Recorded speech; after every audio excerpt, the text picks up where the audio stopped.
At least today she pleaded guilty, so this part of the proceedings are over. The 47-year-old woman accused of throwing boiling water onto the face, head, torso, and back of a 10-year-old black boy on Montreal's South Shore pleaded guilty to aggravated assault in a Longueuil courtroom on Thursday. Stéphanie Borel entered court wearing a mask to cover her face before making her plea.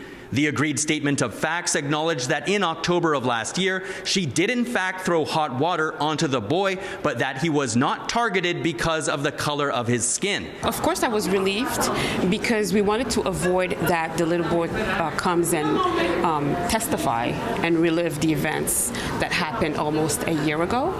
You can understand that it was traumatic. For now, they are relieved that she pled guilty. But it was difficult to hear the story again. The boy had been playing a game of knocking on Borel's door and running away with other children when she opened her door and threw boiling water on him. Borel claims this wasn't the first time the kids played this game and that she did not know who she was throwing hot water onto. Les enfants vont aller cogner à la porte. The children would often go to knock on Madame Borel's door on their way to or from school, as her house was located on a corner that was frequently used by children walking to and from school. Then on October 2nd, 2024, the child didn't even have time to reach the door before boiling water was poured over him. He suffered second-degree burns covering 4% of his body. I do believe it was, no matter what was said inside the court, it was an act of racism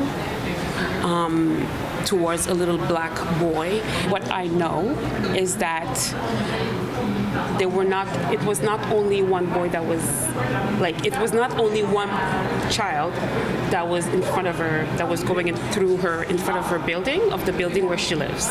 There were several little boys. He was the only black one. The boy's parents were also present in court, but did not comment after the plea. The boy's identity is being protected by a publication ban. I cannot comment on his health. I cannot comment of the evolution of the burns, but I can say that he'll be fine.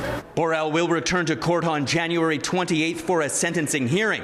She remains free but must respect a number of conditions. The Crown says that they will be arguing for prison time without giving any details about the amount they'll be seeking. In Longueuil, Gareth Madoc-Jones, City News.